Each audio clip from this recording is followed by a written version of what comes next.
Udah. Gaskeun. Gaskeun.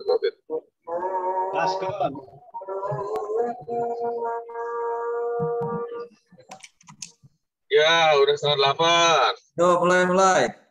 Oke. Ya, selamat malam pria-prianya Allah. Salam ya. Puji Tuhan kalau malam hari ini kita bisa berkumpul, ini suatu kemurahan Tuhan ya. Bahwa kita itu diberikan kesehatan dan kekuatan ya. Saya percaya Tuhan itu membimbing kita untuk menjadi anak-anak pria-prianya Allah, baik di jalannya Allah ya.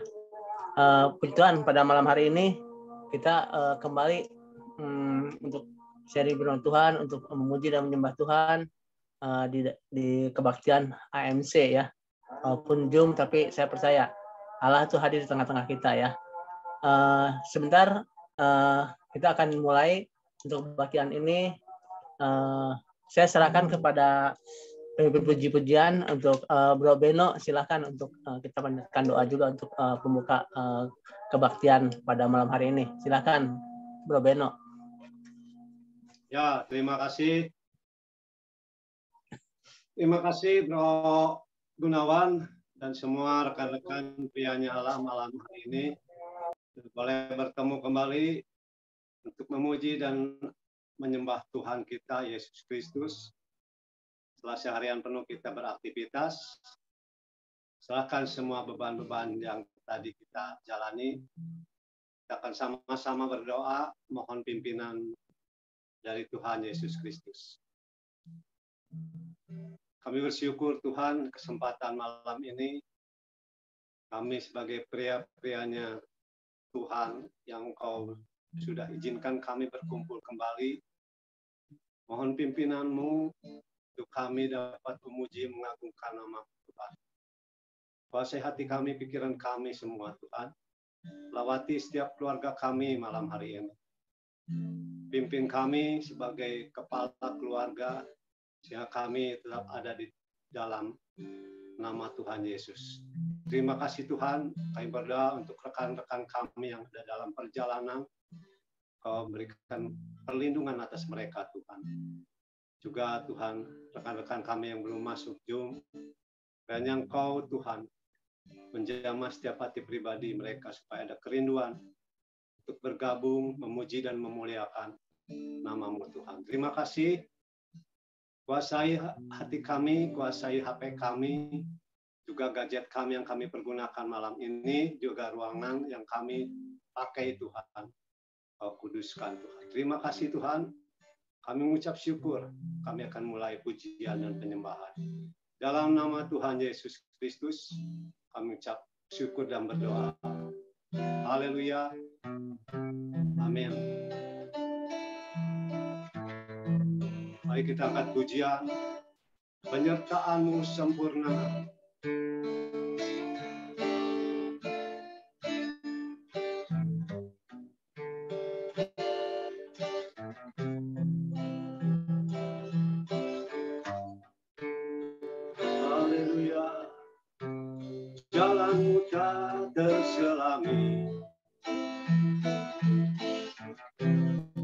Setiap hati kami,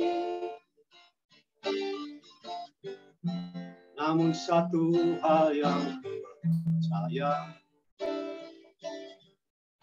ada rencana yang indah. Oh, tiada terduga kasih-Mu, heran dan besar bagiku. Arti kehadiran-Mu selalu nyata di dalam hidupku. Katakan sama-sama.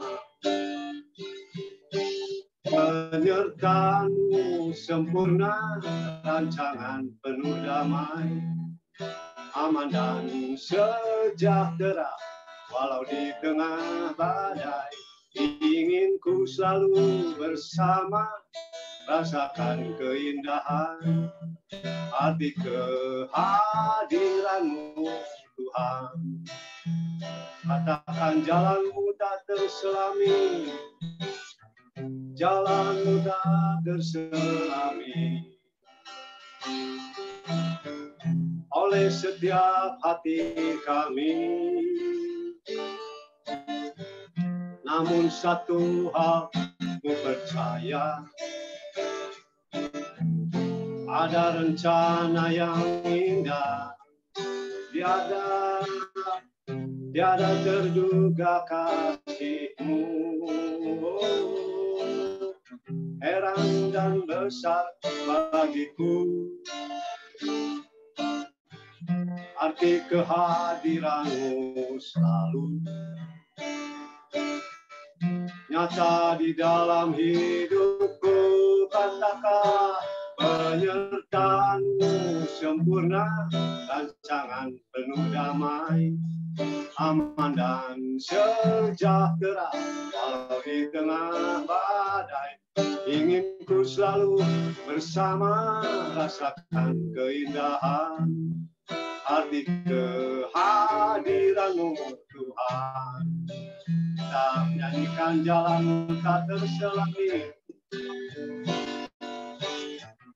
jalan-Mu tak terselami. Oleh setiap hati kami, namun satu hal ku percaya, ada rencana yang indah, tiada terduga kasih-Mu. Heran dan besar bagiku arti kehadiran-Mu selalu nyata di dalam hidupku. Sama-sama penyertaan-Mu sempurna, rancangan-Mu penuh damai, aman dan sejahtera walau di tengah badai. Ingin ku selalu bersama, rasakan keindahan arti kehadiran-Mu Tuhan. Sama-sama penyertaan-Mu sempurna, rancangan penuh damai, aman dan sejahtera walau di tengah badai.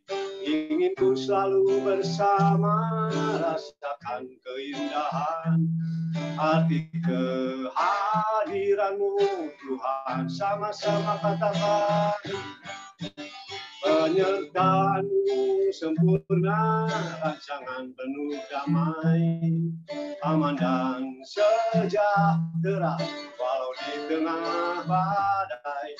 Ingin ku selalu bersama, rasakan keindahan arti kehadiran-Mu Tuhan. Oh, penyertaan-Mu sempurna, rancangan penuh damai, aman dan sejahtera walau di tengah badai. Ingin ku selalu bersama, rasakan keindahan arti kehadiran-Mu Tuhan. Oh, penyertaan-Mu sempurna, dan penuh damai, aman dan sejahtera walau di tengah badai. Ingin ku selalu bersama, rasakan keindahan arti kehadiran-Mu Tuhan. Penyertaan-Mu, oh, penyertaan-Mu sempurna, rancangan penuh damai, aman dan sejahtera walau di tengah badai. Ingin ku selalu bersama, rasakan keindahan arti kehadiran-Mu Tuhan. Oh, penyertaan-Mu sempurna, rancangan penuh damai, aman dan sejahtera. Walau di tengah badai, ingin ku selalu bersama, rasakan keindahan arti kehadiran-Mu Tuhan, arti kehadiran-Mu Tuhan, arti kehadiran-Mu Tuhan. Oh, kita sembah Yesus. Haleluya, arti kehadiran Kau Tuhan buat kami. Ada kekuatan, ada keselamatan. Haleluya, sembah Tuhan, sembah Yesus. Naikkan syukur, sembah Yesus. Haleluya. Angkat suaramu, sembah, sembah. Haleluya. Oh, arti kehadiran-Mu Tuhan. Ada kekuatan, ada perlindungan Tuhan. Haleluya. Ku naikkan syukur Tuhan, Kau hadir Tuhan, Kau ada. Haleluya. Oh Yesus. Haleluya. Syukur. Haleluya. Ku naikkan syukur. Haleluya.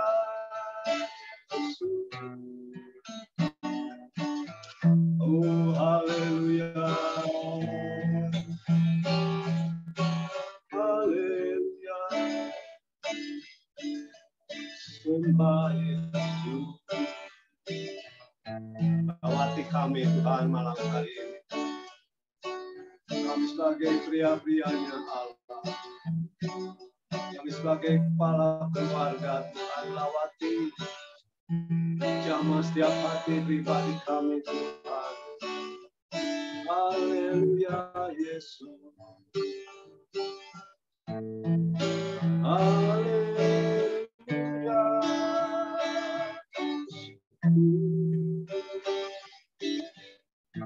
Haleluya Yesus. Haleluya.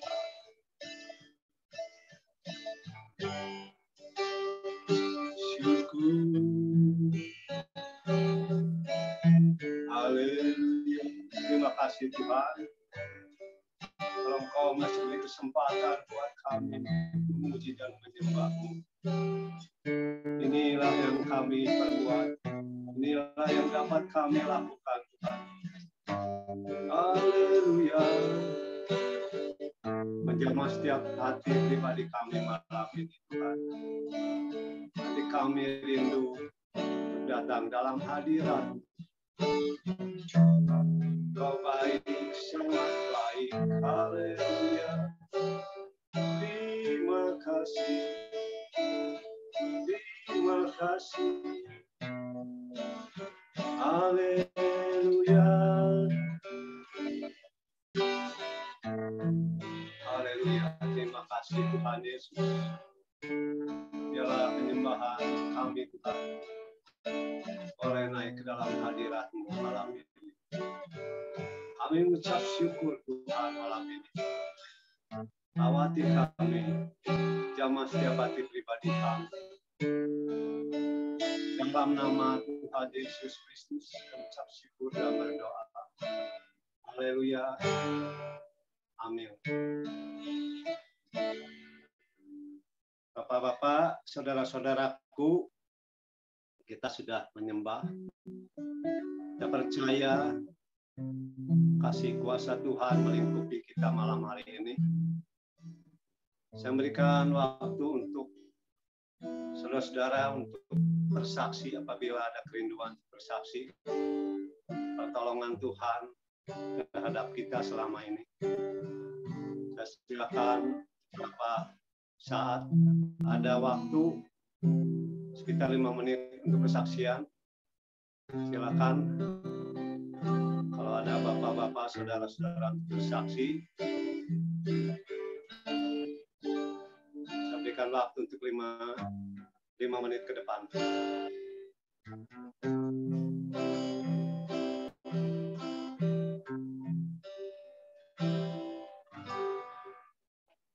Penolong yang selalu setia, penuhi keperluanku, tak pernah dia mengecewakan. Yesusku tak pernah gagal, segala perkara dapat ku tanggung. Di dalam Dia yang memberi kekuatan, Tuhan Yesus penolong dan sahabat.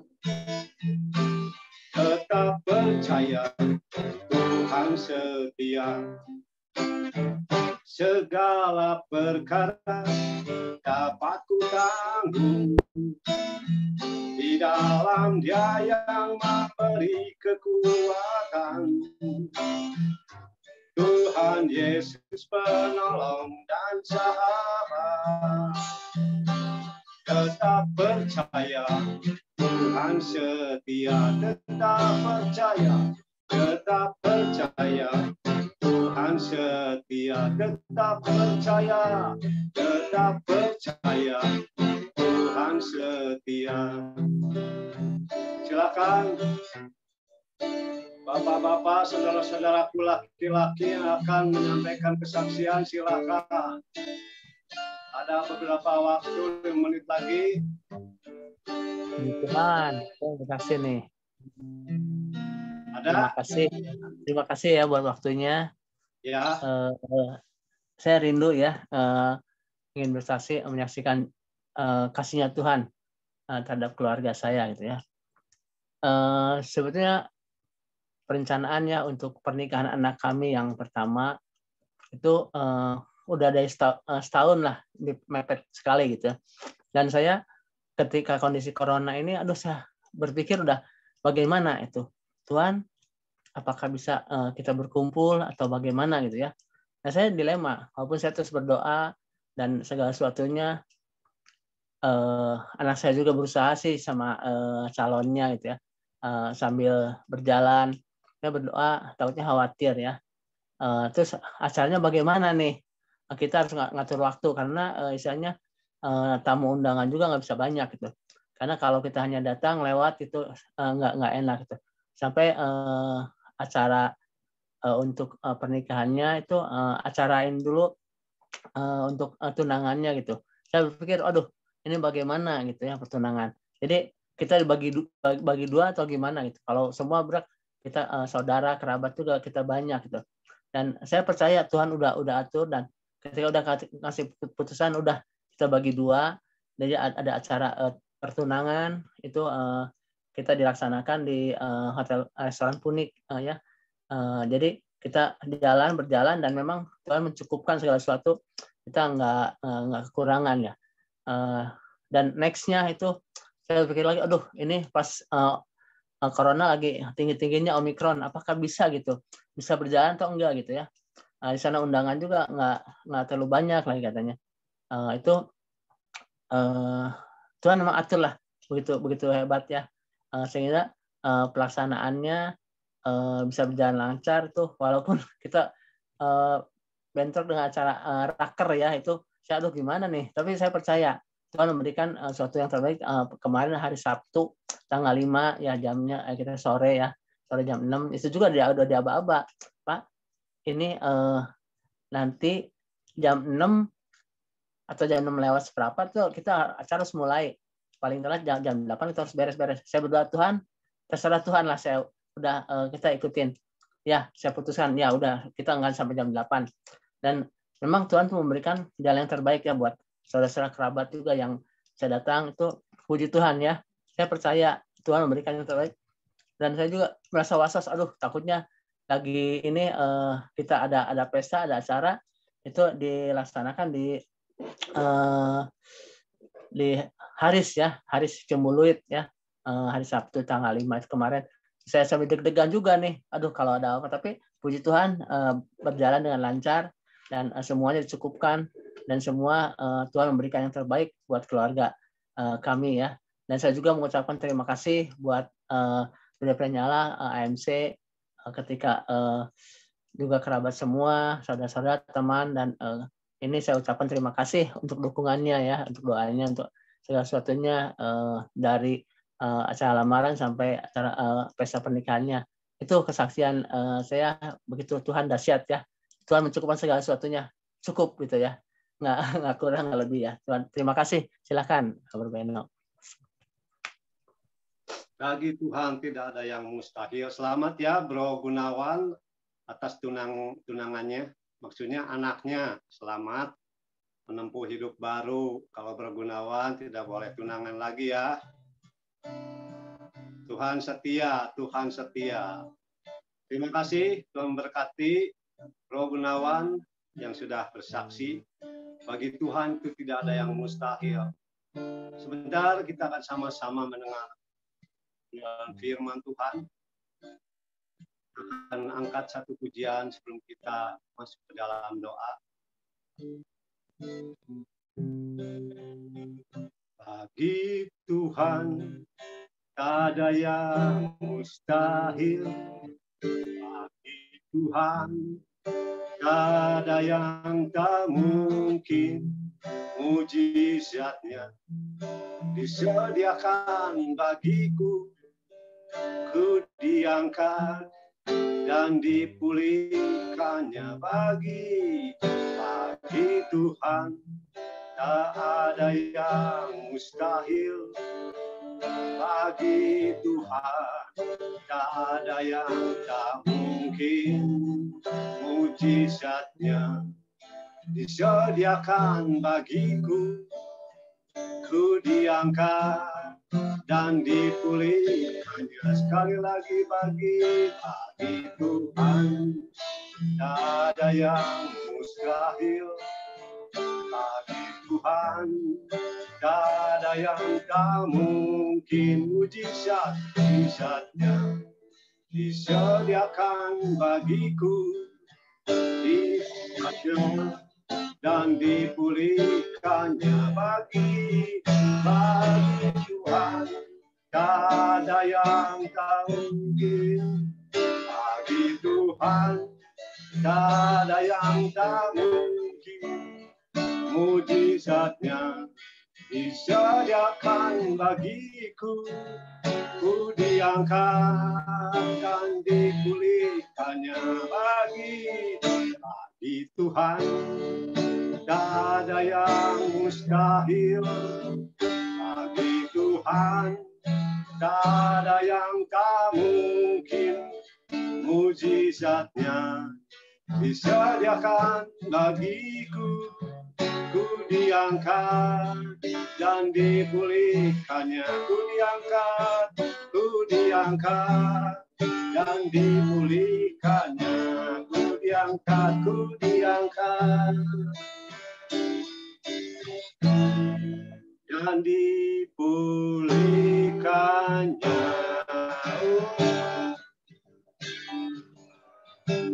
Oh Yesus, terima kasih bagi Engkau tidak ada yang mustahil.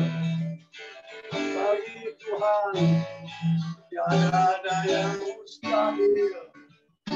Bagi Tuhan kekuatan buat kami semua. Terima kasih Tuhan.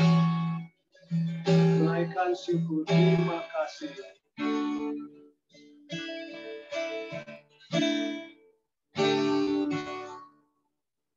sekali lagi Tuhan, kami mengucap syukur pada kesempatan malam hari ini. Kami boleh menaikkan puji-pujian kami. Biarlah puji-pujian yang kami naikkan boleh berkenan kepadamu Tuhan. Kesaksian dari saudara kami juga Tuhan, kiranya menguatkan kami semua. Terima kasih untuk waktumu, untuk ruangan, untuk segala sesuatu buat kami malam hari ini. Kami di mana dapat bersekutu untuk memuji dan memuliakan Engkau Tuhan. Sebentar Tuhan, kami rindu mata rohani kami terus dibukakan melalui nasihat-nasihat firman-Mu Tuhan. Urapi hamba-Mu Bapak Pendeta Jimmy, kiranya Tuhan mengurapi dari ujung rambut sampai ujung kaki Tuhan.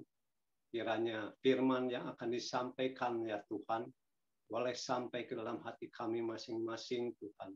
Boleh sampai ke dalam pikiran kami semua Tuhan, dan kami dapat merasakan nasihat itu baik dan benar. Terima kasih Tuhan Yesus. Sekali lagi Tuhan, mohon pengurapan-Mu, dan Tuhan kiranya kami boleh berdiam dan fokus kepada firman-Mu malam hari ini. Terpuji nama-Mu Tuhan, kami mengucap syukur, kami sambut firman-Mu malam ini. Di dalam nama Tuhan Yesus Kristus kami berdoa, haleluya, amin. Ya, saya serahkan kepada Bapak Moderator. Baik, terima kasih ya Bapak Beno untuk pujiannya. Kita merasa bersyukur ya bahwa bagi Tuhan tidak ada yang mustahil ya. Sebentar kita akan menikmati makanan rohani kita. Kita yang haus, yang lapar akan dipuaskan oleh firman-Nya yang akan dibawakan oleh Bapak Pendeta Jimmy bro. Pak Jimmy ya, Jimmy Triatna ya, Pak Jimmy Triatna ya. Saya percaya itu satu nanti kita akan bagaimana jalan kita atau jalan Tuhan yang terbaik ya, God's way ya. Silakan Pak Pendeta Jimmy Triatna, waktu dan tempat kami persilakan. Oke. Ya, selamat malam, shalom semua para pria ANC malam hari ini. Shalom. Ya. Pak Beno, untuk kesekian kalinya kita tandem ya. Jadi oke. Nah, hari ini kita sama-sama mau merenungkan tentang God's way atau jalan Tuhan. Ya. Jalan Tuhan. Oke. Nah, kalau kita membaca dalam Yesaya 55, dikatakan sebab rancanganku bukanlah rancanganmu dan jalanmu bukanlah jalanku, demikianlah firman Tuhan. Seperti tingginya langit dan bumi, demikianlah tingginya jalanku dari jalanmu dan rancanganku dari rancanganmu. Nah, hari ini ketika kita berbicara tentang jalan Tuhan, dua hal yang kita mau renungkan malam hari ini. Yang pertama, kita mau merenungkan tentang Yesus yang adalah sang jalan itu. Ya, karena kita perlu memulai dengan pribadi Kristus sebagai sang jalan itu. Nah, yang kedua kita mau melihat pengertian dari jalan itu sendiri ya, sebagai bicara tentang arah, bicara tentang cara, dan juga bicara tentang perspektif ya. Jadi sudut pandang ya. Antara sudut pandang kita dengan sudut pandang Tuhan jelas berbeda sekali. Nah, kita perlu belajar menyesuaikan selalu sudut pandang kita ya, dalam hal ini jalan kita dengan jalannya Tuhan ya. Nah, sebelum kita merenungkan dua hal itu, pribadi Yesus sebagai sang jalan, yang kedua bicara tentang arah atau cara atau perspektif ya. Mari kita mulai dengan ini, mari kita lihat slide yang kedua. Nah, saudaraku sekalian, ada 3 pencarian yang tertinggi dari manusia. Jadi manusia itu mencari 3 hal ini ya. Nah, ini perlu direnungkan oleh kita, kenapa kita perlu selalu merenungkan firman, kita selalu terkoneksi dengan Tuhan. Nah, ini hubungannya dengan 3 pencarian manusia ini. Ya, ada seorang penulis namanya John Stott, dia bilang bahwa ada 3 hal. Yang pertama yang disebut dengan transcendent. Transcendent adalah sesuatu yang melebihi dari kita manusia. Sesuatu yang melebihi dari kemampuan kita. Ya, tentunya yang dimaksud adalah berbicara tentang siapa Tuhan kita. Siapa yang melebihi dari kita itu. Bicara tentang transcendent. Yang kedua, dia mengatakan bahwa pencarian yang kedua adalah signifikan. Signifikan ini adalah berbicara tentang siapa aku, apa makna kehidupanku, apa yang saya bisa lakukan, apa yang saya bisa kerjakan. Ya, makna apa atau sesuatu yang bisa menjadi berkat buat orang lain. Kalau transenden itu berbicara tentang siapa Tuhan, signifikan ini berbicara tentang siapa kita, siapa aku. Ya. Nah, ternyata pencarian kita tentang Tuhan yang berimplikasi juga kepada pencarian kita kepada diri kita sendiri, itu akan diaplikasikan, dipraktekkan di dalam sebuah yang namanya community, ada sebuah komunitas. Kalau saudara lihat yang di atas, berbicara tentang Tuhan itu bicara tentang desiring, bicara tentang sebuah hasrat, sebuah kerinduan yang dalam, yang tentunya harus dimulai dengan Tuhan. Nah, yang kedua adalah thinking. Thinking itu artinya kita mulai berpikir, kita mulai merancang apa yang kita bisa kerjakan, bicara tentang kemampuan kita, talenta yang Tuhan berikan, bicara tentang makna kehidupan kita, ya. Dan yang ketiga itu bicara tentang loving, bicara tentang kasih, bicara tentang cinta, dan itu bisa dipraktekkan di dalam sebuah komunitas. Nah, kita sudah banyak membahas tentang komunitas, kenapa kita butuh komunitas, dan praktek dari komunitas itu sendiri adalah di dalam komunitas. Nah, 3 pencarian ini harus menjadi pencarian kita.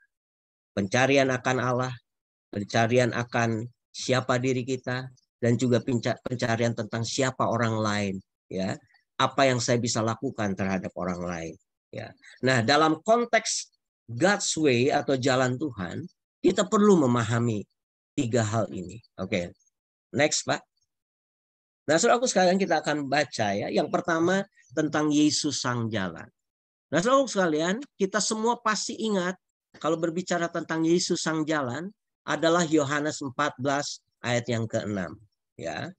Dan ayat ini adalah sebuah ayat yang bersejarah karena di dunia ini hanya ada satu orang yang berani mengucapkan sebuah kalimat, sebuah pernyataan yang begitu tegas, ya, yang menyatakan siapa dirinya, apa yang dia mau kerjakan, dan itu adalah Yesus Tuhan kita. Ya. Nah, ayat ini luar biasa, saudara sekalian. Kalau saudara pernah mendengar seorang yang saya lupa namanya, ya, dia pengarang dari namanya ada satu film terkenal yang namanya Narnia. Ya. Dia pernah menyebutkan gini, kalau ada orang yang berani berkata, ya coba kita baca ya, kata Yesus kepadanya, akulah jalan dan kebenaran dan hidup. Tidak ada seorang pun yang datang kepada Bapa, bukan dating ya, datang kepada Bapa kalau tidak melalui aku. Ya. Jadi orang itu berkata bahwa ada 3 kemungkinan. Ya, kita bahas dulu. Ada 3 kemungkinan kalau ada orang yang berani berkata seperti ini. Yang pertama, orang ini adalah orang gila. Ya. Orang ini adalah orang gila yang asal ngomong. Ya. Ya. Kalau ada orang yang berani begitu meyakinkan, mengatakan seperti ini. Tapi jelas, saudaraku sekalian, Yesus bukan orang gila. Yesus mengubah banyak orang. Ya, dari gila akhirnya menjadi orang waras gitu ya. Dan dia berkata ada kemungkinan yang kedua kan. Kalau orang ini adalah orang ngawur, asal-asalan yang bisa menyesatkan orang. Tapi kita tahu dunia dijungkir balikan dengan kehadiran Yesus. Yesus bukan orang ngawur, tapi Yesus adalah pribadi yang mengubah sejarah. Bahkan disebutkan katanya dalam setiap menit banyak buku yang ditulis tentang Yesus Kristus Tuhan kita. Nah, kemungkinan yang ketiga bahwa orang ini ya adalah Yesus adalah orang benar. Dan bukan hanya orang benar, dia bukan manusia biasa, tetapi dia adalah Allah itu sendiri. Yang berani berkata, aku inilah jalan dan kebenaran dan hidup, tidak ada seorang pun yang datang kepada Bapa kalau tidak melalui aku. Nah, kita tahu bahwa Yesus yang kita percayai adalah Yesus adalah Allah manusia. Allah yang sudah menjelma menjadi manusia yang kita percayai, ya, Yesus Tuhan kita. Nah, saudara sekalian, kita melihat dalam ayat ini adalah sebuah metafora atau satu gambaran bahwa Yesus adalah jalan. Yesus adalah jalan. Ya. Yesus adalah jalan. Kita ingin ulang lagi, kita baca lagi.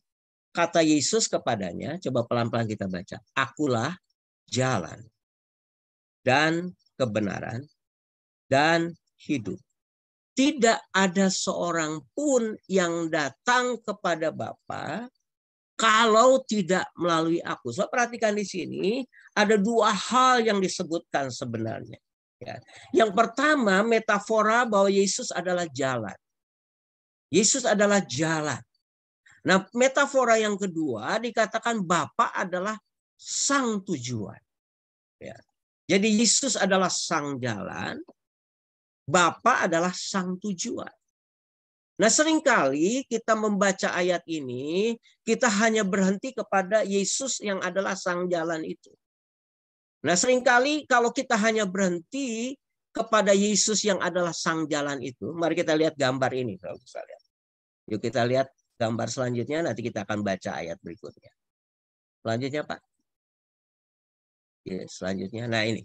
Kita sering mendengar ini kan, diajarkan, ketika kita diajarkan memberitakan Injil dengan gambar ini.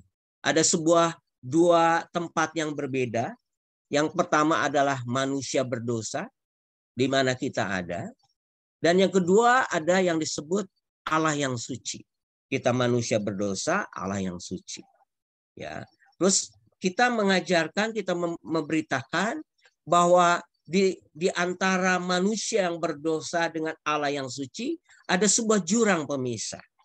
Nah, jurang pemisah itu dijembatani, ya, dijembatani oleh salib. Dalam hal ini adalah salib Kristus. Sehingga adanya salib itu, ya, membuat kita akhirnya bisa menyeberang. Ya, ada sebuah jembatan, ada sebuah jalan di tengah kondisi kita, status kita sebagai orang berdosa. Kita bisa mencapai atau kita bisa datang kepada Allah yang suci. Tapi saudaraku sekalian, pemahaman ini benar, tapi bisa membahayakan. Membahayakannya adalah kita hanya sekedar menjadikan salib Kristus hanya sebagai alat saja, ya, sebagai jembatan saja, sebagai alat. Karena kita berdosa, kita percaya Yesus, kita diselamatkan, sekarang kita pindah tempat, dari tempat manusia berdosa, kita bisa bertemu dengan Allah yang suci. Nah, berbahaya sekali karena kita menemukan sekarang bahwa banyak kali kita hanya memanfaatkan Yesus. Atau kita berdoa, kita datang kepada Tuhan, seringkali kita menemukan ya kita butuh pegangan, kita butuh mediator, dan seringkali kita memperalat. Seolah-olah memperalat bahwa Yesus sebagai alat atau instrumen saja. Kita berdosa, kita percaya Yesus, kita diselamatkan. Setelah kita bisa menyeberang dari manusia berdosa dari satu tempat, karena ada jurang pemisah, karena salib, sehingga ketika kita sudah menyeberang, melewati jalan itu, seolah-olah kita melupakan. Seolah kita bilang, bye-bye Yesus, saya sudah diselamatkan, udah selesai. Tapi Yohanes 14 ayat 6, ya, mari kita kembali lagi ke ayat ini, saudara sekalian. Ayat sebelumnya silakan, Pak. Lanjut. Nah, ternyata tidak hanya berhenti dalam ayat yang ke-6 ini. Ya. Ketika Yesus bilang akulah jalan kebenaran, ya, metafora jalan, tapi di sini Yesus bilang tidak ada seorang pun yang datang kepada Bapa kalau tidak melalui aku. Dan jadi sebenarnya dalam ayat ini Yesus sedang menjelaskan bukan hanya dia sebagai sang jalan itu, tapi ternyata Bapa juga adalah sang tujuan itu. Ayat yang selanjutnya, sekiranya kamu mengenal aku, pasti kamu juga mengenal Bapa-Ku. Sekarang ini kamu mengenal dia dan kamu telah melihat dia. Nah, saudara, kata Filipus kepadanya. Jadi ada seorang murid namanya Filipus gini, Tuhan, tunjukkanlah Bapa itu kepada kami. Itu sudah cukup bagi kami. Ya. Jadi kita menemukan bahwa ternyata Filipus seperti kebanyakan orang yang hanya ingin instan. Yang hanya ingin cepat tunjukkan saja. Seolah-olah hanya ingin menjadikan Tuhan itu sebagai sesuatu yang praktis, yang hanya sekedar jalan, atau yang penting sebagai alat saja. Tapi Yesus berkata begini kepada Filipus. Ayat selanjutnya, saudara sekalian. Kata Yesus kepadanya, telah sekian lama aku bersama-sama kamu, Filipus. Namun engkau tidak mengenal aku. Barang siapa telah melihat Bapa, kata Yesus, barang siapa telah melihat Bapa. Namun barang siapa telah melihat Bapa, bagaimana engkau berkata tunjukkanlah Bapa itu kepada kami.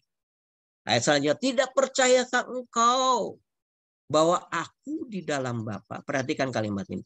Aku di dalam Bapa dan Bapa di dalam aku. Ada sebuah kesatuan. Ya. Apa yang aku katakan kepadamu tidak aku katakan dari diriku sendiri.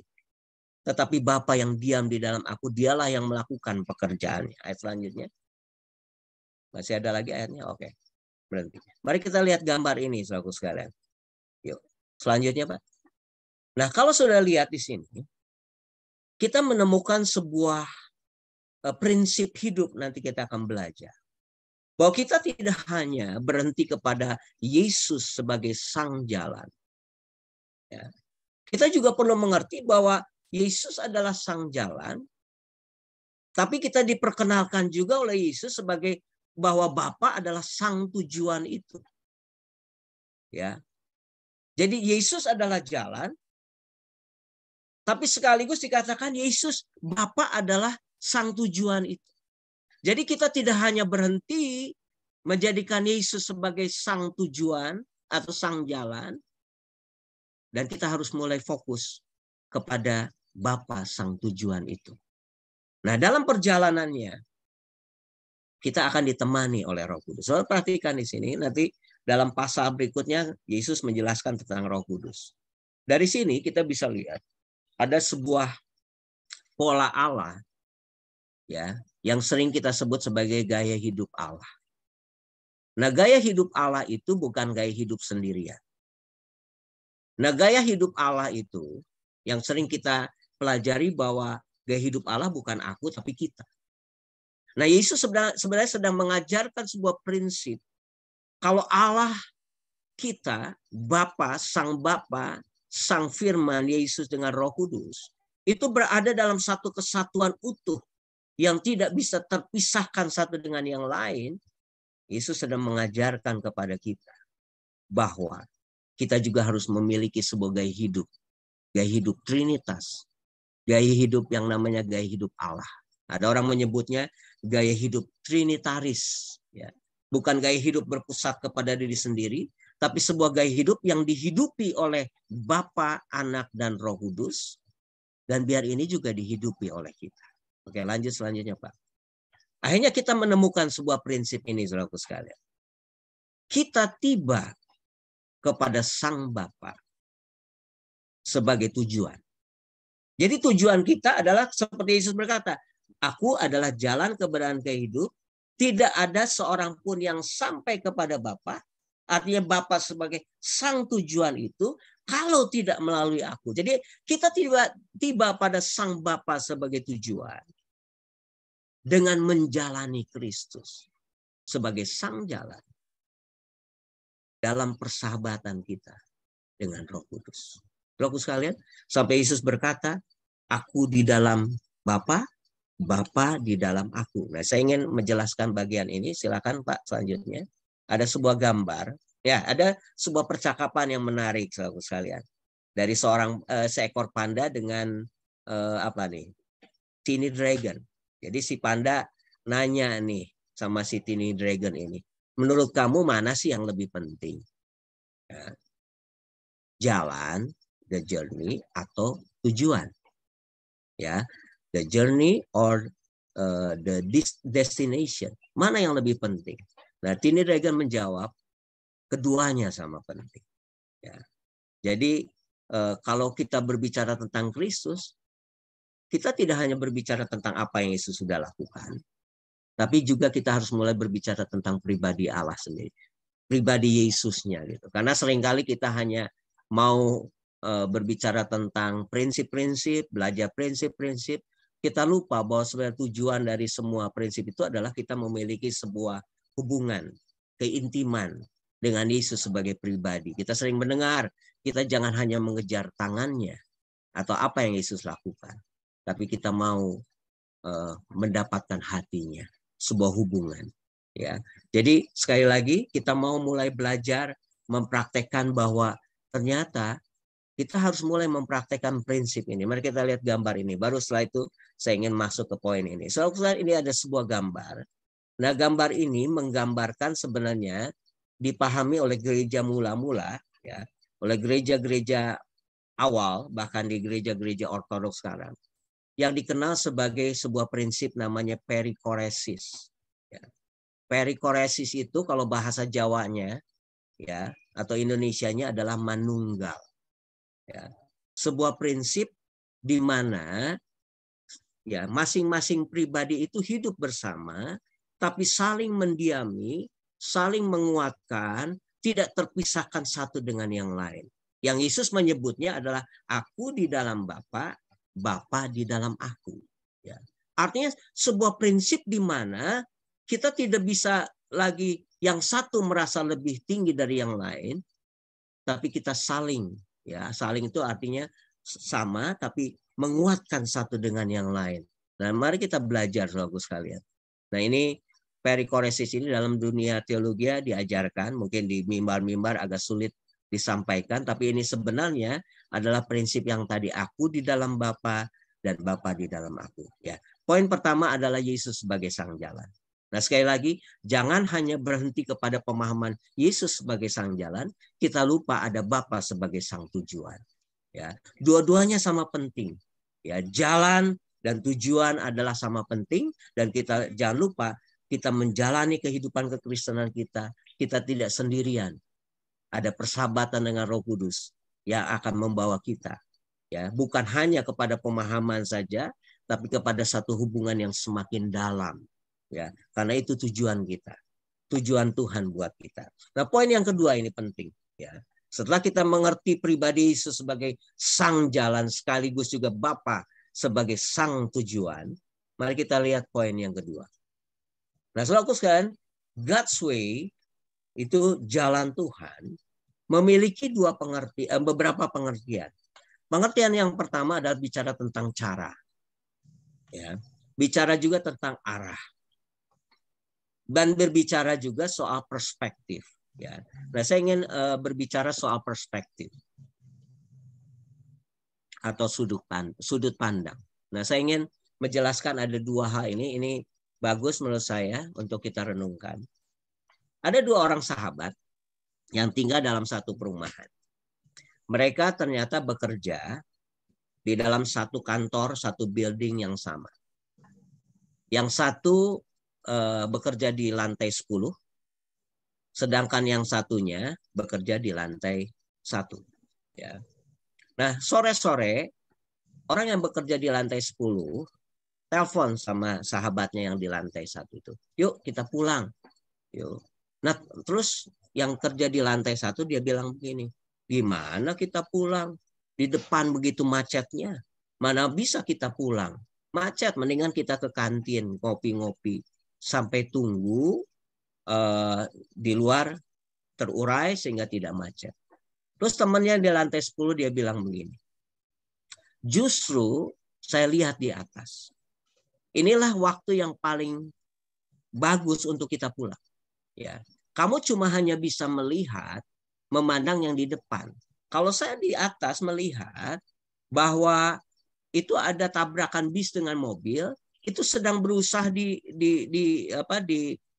dimasukkan ke bagian tempat parkir di gedung sebelah, tujuan untuk mengurai kemacetan itu. Dan saya lihat itu selanjutnya di jalan setelah itu lengang sekali. Kita bisa pulang. Nah, saya lihat di sini. Apa yang membedakan? Yang membedakan adalah sudut pandang. Yang di lantai 1 cuma hanya melihat. adanya terjadi kemacetan. Karena kebetulan bis dan mobilnya ada di depan mata dia. Tapi yang di lantai 10, dia bilang, inilah kesempatan untuk kita pulang. Itu bicara tentang perspektif.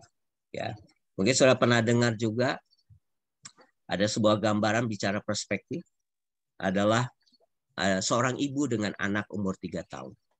Seorang ibu menghantarkan anaknya untuk divaksin. Nah, vaksinnya waktu itu adalah dengan cara disuntik. Sudah membayangkan bahwa si anak ini mukanya muram, ketakutan.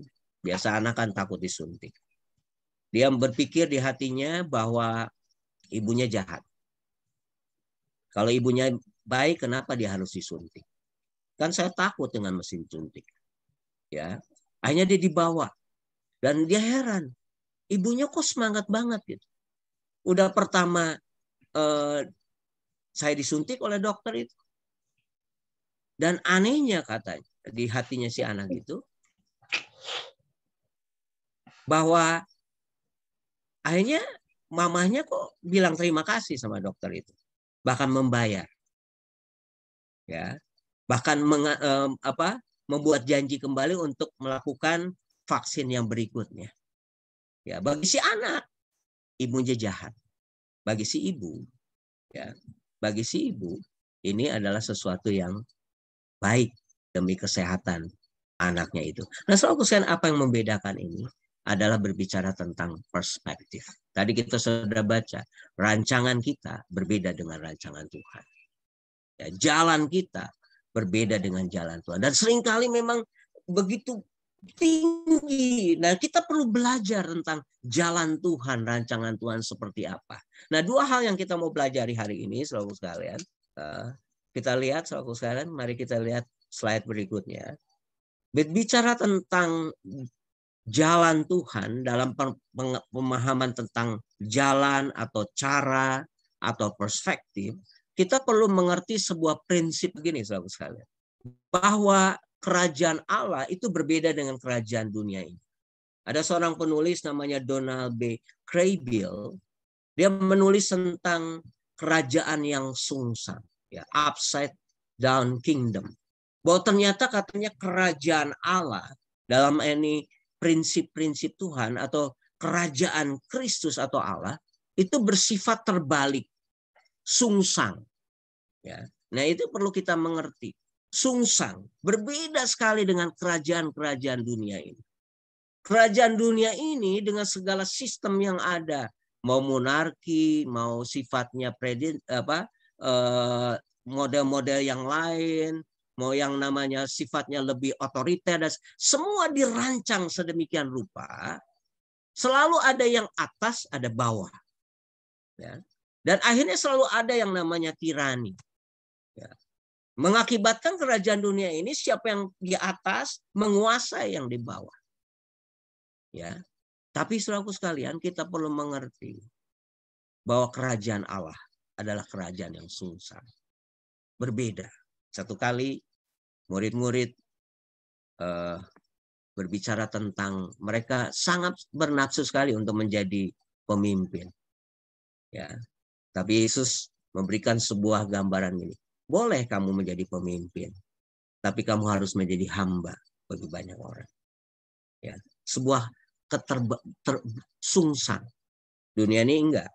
Semakin tinggi, semakin memakai kekuasaan. Kalau Yesus bilang, semakin kau ingin jadi pemimpin, engkau harus menjadi hamba. Ya. Atau kalau kalau ingin semakin kamu tinggi, justru kamu harus semakin merendah dibandingkan yang lain. Melayani dibandingkan yang lain. Nah, saudara sekalian, kita perlu mengerti ini. Ya. Beda sekali gitu. Kita dalam pekerjaan kita, di kantor, di dalam rumah, ya, di dalam gereja, di dalam pelayanan, kita perlu mengerti God's way ini dengan pemahaman ini.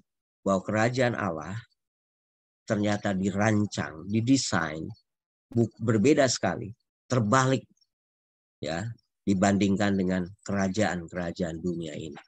Ya. Dunia ini haus akan kekuasaan, dunia ini haus akan materi dan yang lain. Tapi Tuhan mengajarkan bahwa jalan Tuhan atau prinsip-prinsip kerajaan Allah ini terbalik. Coba kita lihat di sini, gambar selanjutnya, bahwa kerajaan Allah itu kontras, ya, antara putih dengan hitam. Tidak ada abu-abu atau jalan tengah, seolah-olah mengkombinasikan satu dengan yang lain. Ya, jadi artinya bisa berdiri di dua kapal. Kadang-kadang kita bisa melakukan prinsip Tuhan, kadang-kadang mengikuti dunia ini. Kita tahu kan sekarang ini juga. Ya. Tapi COVID membuktikan, contoh, gereja sudah mulai banyak sekali dibangun, betul-betul dengan prinsip-prinsip seperti dunia ini, Bang. Ya, saya pernah mendengar ada satu gereja, banyak sekali gereja di Jakarta. Ya, bahkan belum lama saya pernah ingin membantu ada satu gereja, ya. Tapi ternyata gereja itu memakai pola gini.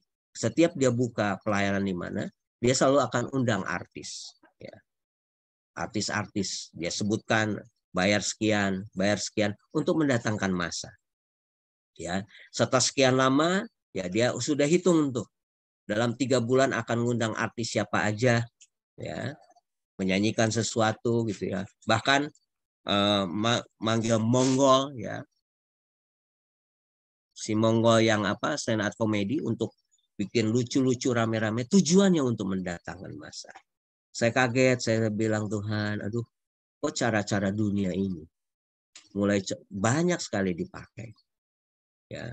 Dan akhirnya COVID membuktikan bahwa ternyata cara-cara dunia itu sudah tidak bisa lagi dipakai. Tapi ini kenyataan. Ya. Mari kita lihat yang kedua. Kita akan masuk ke poin yang kedua ini.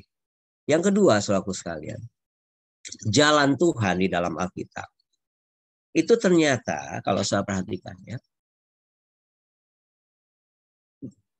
Tuhan Yesus, Alkitab banyak mengajarkan sesuatu yang disebut dengan yang namanya paradoks. Ya. Paradoks itu berbeda dengan kontradiksi. Kalau kontradiksi adalah sesuatu yang bertentangan. Antara A dan B bertentangan.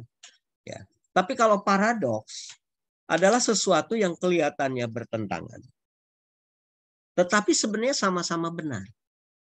Ya. Dua-duanya kita harus terima sekaligus. Nah, Alkitab banyak menjelaskan ini. Contoh, mari kita lihat. Slide selanjutnya, Pak. Nah, contoh. Alkitab berkata bahwa Tuhan itu kasih. Ya.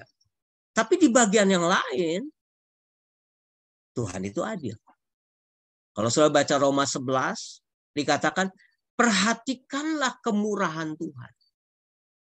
Tapi perhatikan juga kekerasan Tuhan. Ya. Sesuatu yang bertentangan kelihatannya. Tapi dua-duanya benar. Dan kita harus menerima keduanya. Kita harus menerima Tuhan sebagai Allah yang penuh dengan kasih. Tapi kita harus menerima juga Tuhan sebagai Allah yang adil. Ini disebut paradoks. Sesuatu yang kelihatannya bertentangan. Ya. Tapi sebenarnya dua-dua sama benar. Dan dua-duanya harus diterima sekaligus dalam kehidupan kita. Yang kedua misalnya, kemurahannya. Tadi saya sudah jelas. Yang kedua adalah kekerasannya. Sesuatu yang kelihatannya bertentangan. Tapi dua-dua sama benar. Ya. Tuhan mau supaya kita memperhatikan kemurahannya. Dan kita juga menerima, memperhatikan kekerasan. Dan di bagian yang lain Allah sebagai pengampun. Yesus mengampuni. Tapi di bagian yang lain Yesus juga menghukum. Ya. Bahkan dikatakan tidak sekali-kali Tuhan akan menghukum. Bahkan sampai kepada keturunan ketiga dan keempat. Kita bilang, kok katanya Allah penuh kasih. Tapi kok Tuhan begitu kejam. Nah kita kan nggak mengerti bahwa ternyata dua hal itu penting. Dua-dua hal benar. Allah adalah Allah yang suci, tidak bisa kompromi dengan yang namanya dosa. Ya. Contoh yang lain. Kita tahu bahwa Allah itu maha mulia yang tak terhampiri. Saudara sekalian, Tuhan kita bisa mengenal Tuhan yang dekat karena pribadi yang kedua, Kristus, yang datang menjadi manusia. Ya. Tapi kalau kita belajar tentang Allah dalam pengertian secara sebenarnya adalah Allah yang sangat maha mulia, tapi yang tidak terhampiri. Tapi di bagian yang lain, kita menemukan bahwa Allah kita itu adalah maha akrab dan sangat dekat bagi kita. Ya. Dalam bahasa yang lain menyebutnya Allah itu transenden, melebihi dan kadang-kadang jauh, tapi Allah juga adalah Allah yang imanen, Allah yang dekat. Maka kita mengenal bahwa Yesus disebut sebagai Allah Immanuel, yang sangat dekat, yang sangat akrab buat kita. Ini paradoks, saudara, tapi dua-duanya sama benar. Ya. Contoh yang lain, kita disebut sebagai orang berdosa. Tapi kita juga yang percaya Yesus disebut sebagai orang benar. Ya. Martin Luther pernah berkata bahwa kita adalah orang berdosa, tapi orang berdosa yang dibenarkan. Itu sesuatu yang paradoks. Ya.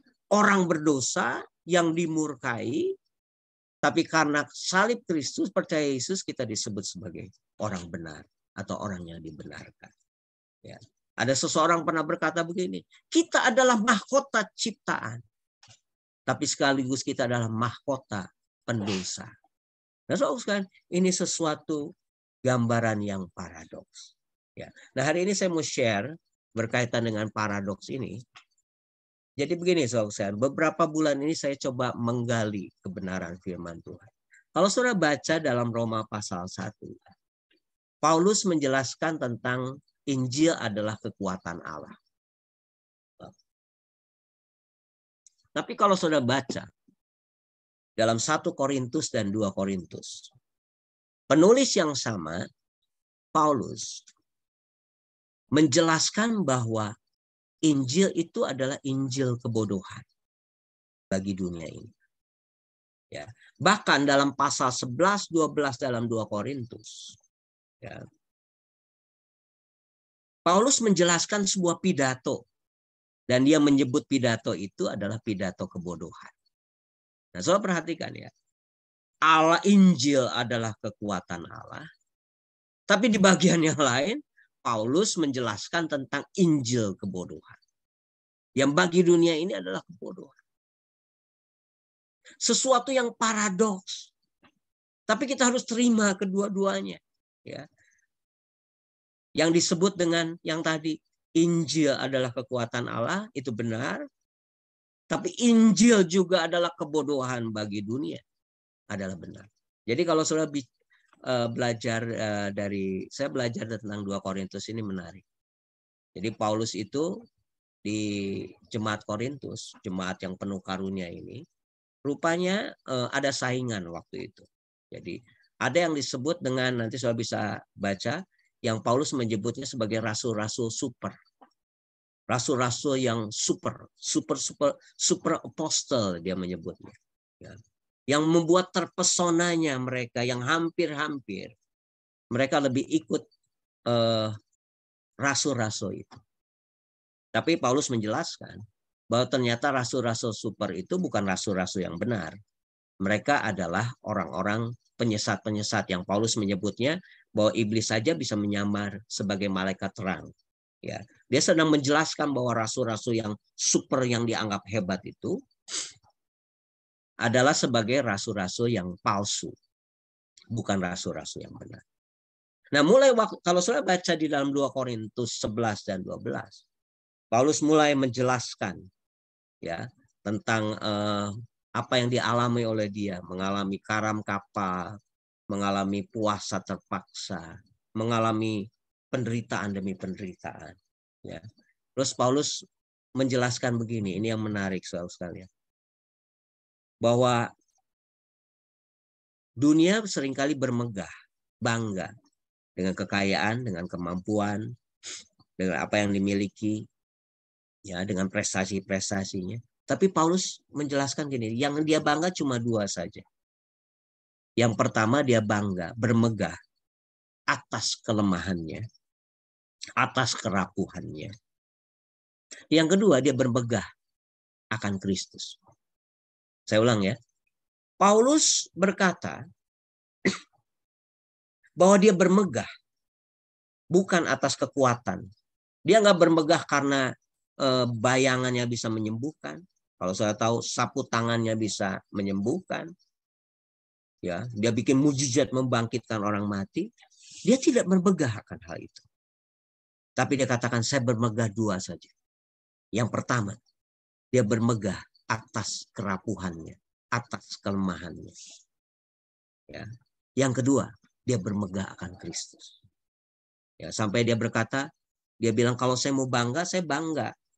Sampai satu kali dia bilang saya menemukan dia cerita tentang ada satu orang yang naik ke tingkat ketiga dari surga. Ya.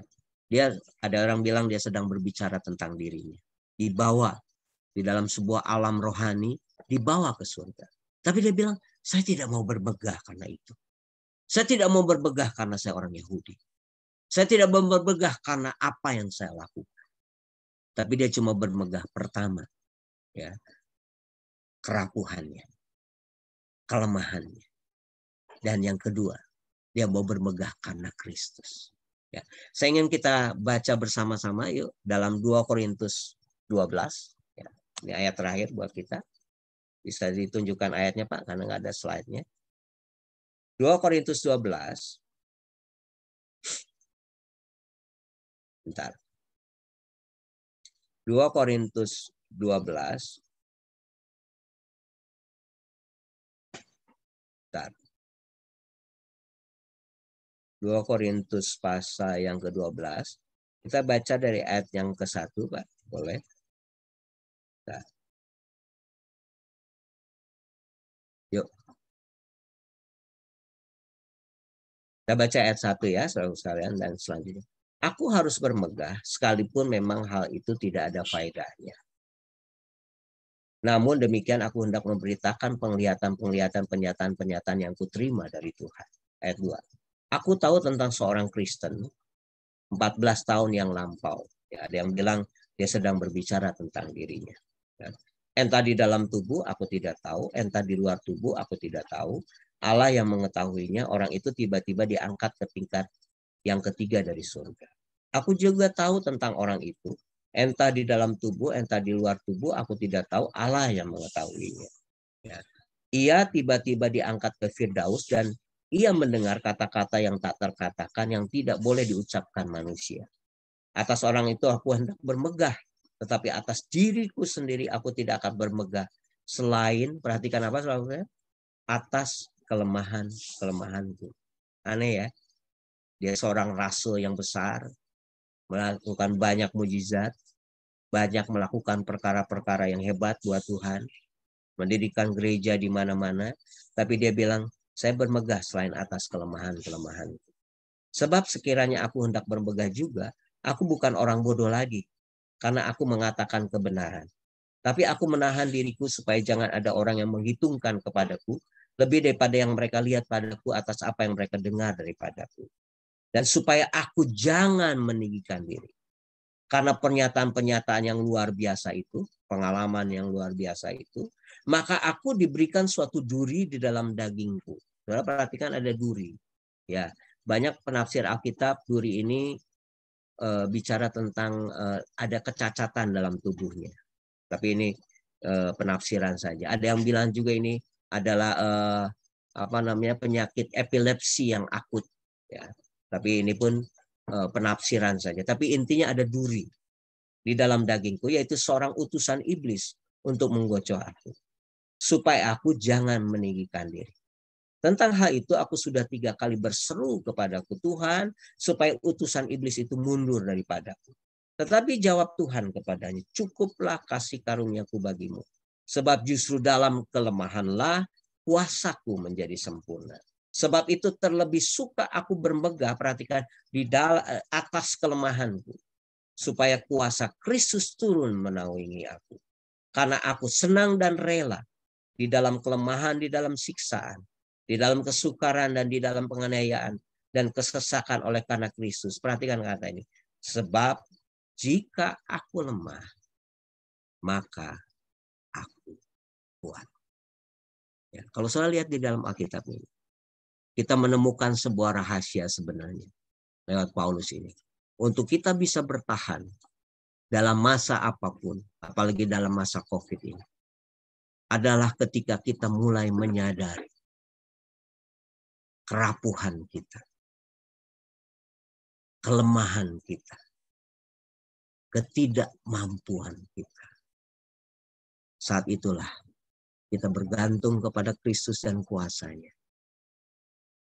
Inilah rahasia bertahan di tengah masa sukar. Ketika kita mulai menyadari kerapuhan kita. Coba perhatikan. Salib dan perjamuan. Sebenarnya itu gambaran apa? Betul, salib adalah kekuatan Allah. Dampak dari salib adalah kekuatan Allah menyelamatkan. Tapi sebenarnya salib dan juga perjamuan suci adalah sebuah gambaran. Yesus sang kuat itu. Dia mau datang dalam bentuk seolah-olah lemah. Yang merupakan adalah gambaran kita. Ya, supaya kita bergantung penuh kepada Tuhan. Kenapa Tuhan yang hebat mau disebut sebagai hamba Tuhan yang menderita dalam Yesaya 53? Tuhan tahu siapa kita. Dan saya mulai mengerti, oh iya ya, ternyata rahasia kekuatan kita. Bukan seberapa tahu kita akan karunia yang kita miliki, talenta yang kita punyai. Tapi ketika kita mulai menyadari satu keadaan, menyadari bahwa saya ini lemah, saya ini rapuh, saya itu ringkih katanya. Karena justru disitulah Paulus bilang, sebab jika aku lemah, maka aku kuat. Inilah bagian dari yang namanya jalan Tuhan. God's way buat kita. Mari kita belajar. Karena di tengah-tengah kita akan belajar lebih lagi mengenal Tuhan. Saya mau tutup dengan cerita ini tentang Elia, singkat saja. Elia, ya, dia mengalami 3 masa dalam hidupnya dalam pengenalan akan Tuhan. Yang pertama di Karmel. Yang kedua di padang gurun, yang ketiga di satu lagi gunung apa saya lupa ya. Nah, saudaraku sekalian, di Karmel dia mengenal Allah yang hebat. Terjadi demonstrasi kuasa Tuhan. Dia minta api turun dari surga, 450 nabi Baal dikalahkan, bahkan akhirnya terjadi pembantaian, dibunuh semua saudaraku sekalian. Ya. Tapi ketika ada seorang ratu namanya Isabel mengancam, Elia ketakutan. Padahal di Gunung Karmel, Elia belajar sebuah gambaran perspektif tentang Tuhan yang hebat. Yang penuh dengan mujizat. Kita seringkali kan begitu. Hanya mau melihat dari perspektif Tuhan yang hebat. Allah dalam kekuatannya. Tapi ketika di padang gurun, Elia bilang sama Tuhan, Tuhan, saya lebih baik mati saja. Ya, karena tidak ada satu orang pun yang menyembah Tuhan kecuali saya. Di padang gurun, Tuhan tidak datang dalam kehebatannya, tapi Tuhan datang lewat yang namanya roti bakar dengan air 1 kendi. Tuhan tidak datang dalam kehebatan yang luar biasa, cuma hanya roti bakar dan air 1 kendi. Apa tuh? Tuhan menyatakan Allah sehari-hari dalam perkara-perkara kecil. Kita selalu ingin hal besar. Tapi Tuhan memperkenalkan dirinya sebagai Tuhan yang biasa-biasa saja, perkara sehari-hari. Tapi ketika di gunung yang lain, saya lupa namanya, sampai lupa, dikatakan bahwa akhirnya terjadi gempa, Tuhan gak hadir. Di api, Tuhan gak hadir. Ya. Terus apa lagi?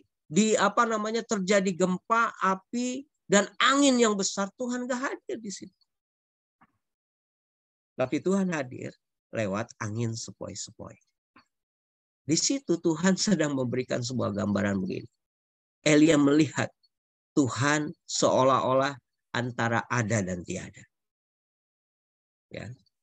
Tuhan kelihatannya nggak hadir, tapi sesungguhnya hadir dan setia. Nah, saudara lihat, di Gunung Karmel begitu pahlawannya Elia, sampai dia bilang, tidak akan turun hujan kecuali apa yang aku katakan. Powerful sekali. Tapi di padang gurun, dia melihat sisi Tuhan yang lain. hanya roti bakar dan air 1 kendi. Tapi di gunung yang lainnya, dia cuma hanya Tuhan datang dalam angin sepoi-sepoi. Seolah Tuhan nggak ada, tapi Tuhan hadir. Itu seperti seorang ibu yang membisikkan kepada anaknya di malam-malam gelap. Cuma hanya kadang-kadang Tuhan begitu, ya Ustaz. Dan saya belajar ya, di Gunung Karmel, Elia menggunakan iman yang kita pahami selama ini. Tapi di padang gurun dan di gunung yang satunya itu, dia menggunakan sebuah iman di tengah, seolah-olah Tuhan tidak datang dalam kehebatan. Sekali lagi hari ini kita belajar, bicara soal God's way itu adalah bicara tentang paradoks. Kita banyak bicara tentang Allah yang hebat. Injil kekuatan Allah. Tapi di bagian yang lain, dia dikatakan Injil adalah seperti sebuah kebodohan bagi dunia ini. Tapi justru disitulah kuasa Tuhan semakin nyata dalam hidup kita. Mari kita belajar lebih lagi tentang siapa Tuhan kita. Nanti Tuhan akan bawa kita dalam perspektif pemahaman kita tentang Tuhan. Karena bahaya sekali kalau orang cuma hanya mau belajar tentang Tuhan yang hebat saja. Ya, COVID 2 tahun ini seolah-olah kan yang sakit, yang mati. Hanya ekonomi morat-marit semua Tuhan izinkan. Justru kita disitulah kita belajar sisi yang lain dari Tuhan kita, dari jalan-jalannya Tuhan kita. Tuhan memberkati. Ya.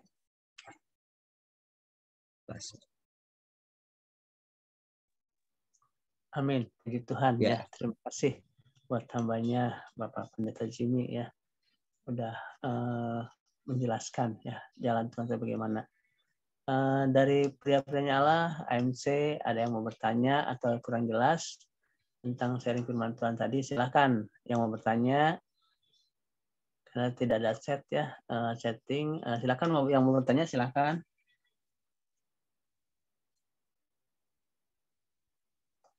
Atau sambil menunggu mau ada pujian dulu gitu. Atau siapa yang mau bertanya nih? Tentang jalan-jalan Tuhan. Oh, Ya, udah paham semua ya. Ya, so, silakan. Nawan.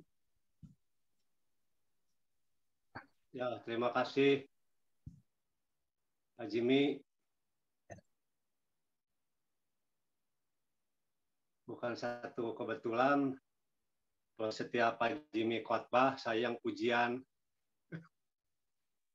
Udah hampir saya hitung 5 kali Pak Jimmy. Ini bukan satu settingan ya Pak. Bukan satu apa ya, settingan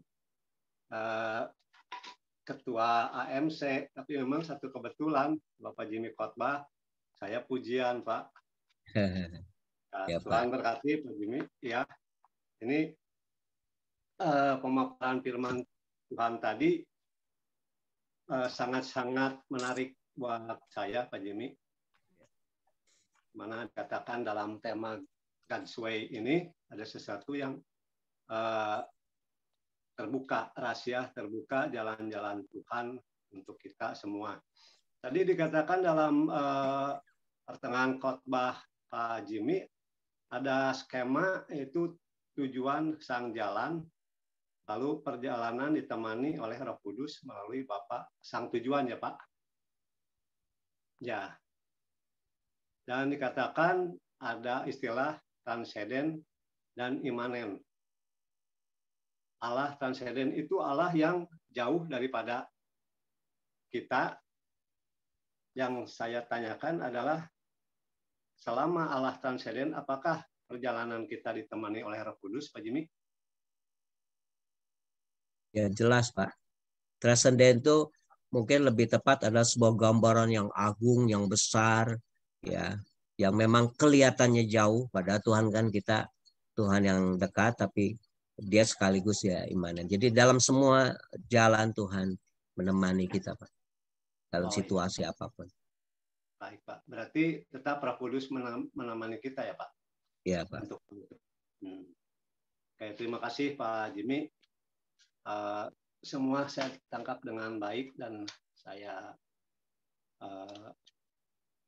mengerti apa yang Pak Jimmy katakan pada khotbah malam hari ini. Terima kasih Pak Jimmy, Tuhan memberkati. Sama-sama Pak Beno, Tuhan memberkati. Oke, ada lagi yang masih mau bertanya tentang jalan Tuhan ini? Atau udah jelas?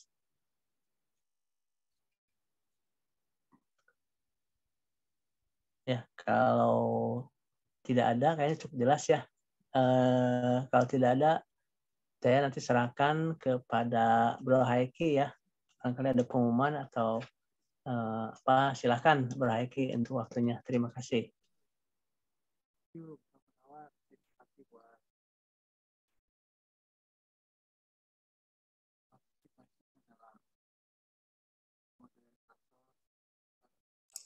Bro, nggak ada suaranya, Bro. Oke, thank you Bro Gunawan buat pelayanannya dalam memoderator dalam kebaktian Zoom malam hari ini. Terima kasih, Tuhan memberkati. Makasih juga buat Pak Jimmy tentang kebenaran firman Tuhannya, yaitu Godway, yaitu tentang jalan Tuhan. Yang saya dapat malam hari ini yaitu sudut pandang kita harus sesuai dengan jalannya Tuhan, karena jalannya Tuhan itu kita harus mempunyai kerinduan, kita juga harus mempunyai pikiran yang sesuai dengan Tuhan, dan kita juga harus mempunyai kasih yang Tuhan sudah nyatakan dalam hidup kita semua. Amin. Puji nama Tuhan. Makasih Pak Jimmy buat berkatnya. Tuhan memakai Pak Jimmy lebih untuk kemuliaan nama Tuhan. Amin. Puji nama Tuhan. Makasih juga buat Pak Beno. Makasih buat teman-teman semua yang dari luar kota, yang dari luar pulau juga, buat teman-teman ACC juga, buat teman-teman yang baru bergabung juga. Terima kasih buat partisipasinya. Tetap setia untuk tetap ikut dalam Zoom ibadah AMC malam hari ini, karena ada berkat-berkat Tuhan yang selalu disingkapkan dalam tiap kebaktian Zoom AMC ini, dan saya merasa diberkati dengan setiap ibadah Zoom AMC ini. Makasih sekali lagi buat semuanya, dan saya akan bacakan pengumuman AMC sepanjang minggu ini. Pengumuman Agape Men's Community, tiap pagi ada doa pagi, yaitu Senin sampai Sabtu, jam 5 sampai jam 6 via Zoom di link Zoom yang sama. Saya mengundang sahabat-sahabat AMC untuk bisa bergabung dalam ibadah doa pagi ini, karena merasa diberkati sekali. Saya sungguh merasa diberkati ketika kita sebelum melakukan aktivitas, ketika datang kepada Tuhan, supaya iman percaya kita tetap terus bertumbuh, dan penyertaan Tuhan itu luar biasa ketika kita mengandalkan Tuhan dalam setiap harinya untuk kita bisa menjalani sepanjang hari, dimulai dengan doa pagi. Selanjutnya adalah ibadah raya. Ibadah raya kita tiap hari Minggu di pagi 3 waktu, yaitu jam 6, jam 7.45, dan jam 4 sore. Ibadahnya diadakan secara online dan onsite. Saya juga tetap mengundang teman-teman semua untuk bisa ikut dalam ibadah minggu ini. Selanjutnya adalah mantap. Minggu depan kita akan dilayani oleh Bapak Pendeta Senior kita, yaitu Bapak Theo Mese, dengan tema Nothing Impossible. Kita sama-sama untuk bisa ikut gabung dalam Zoom minggu depan yang akan dilayani oleh Bapak Pendeta Theo Mose. Selanjutnya adalah persembahan kolekte untuk kelancaran ibadah AMC ini. Saya juga berharap teman-teman semua untuk bisa mempersembahkannya melalui rekening persembahan AMC, nomor rekening 676-517-5503 Bank BCA atas nama Bapak Mulyawan Setia Utama. Mungkin itu aja yang bisa sampaikan pengumuman malam hari ini. Tuhan Yesus memberkati. Silakan Bro Moderator. Tuhan Yesus memberkati. Terima kasih Bro Eki untuk pengumuman-pengumumannya dari koordinator ANC ya. Ada pujian ya buat kita dengarkan.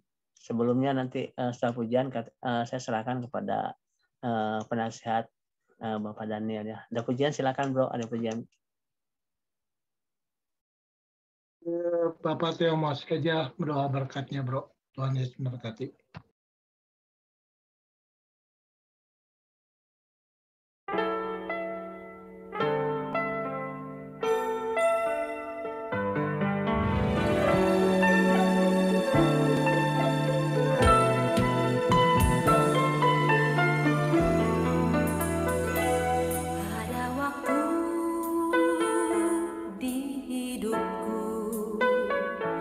Pencobaan berat menekan, aku berseru, mengapa ya Tuhan, nyatakan kehendak-Mu. Jalan Tuhan bukan jalanmu, jangan bimbang atau ragu. Nantikan Tuhan jadikan semua indah pada waktunya. Pada Tuhan masa depanku, pada Tuhan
doa penutup saya serahkan kepada Bapak Theo Mose.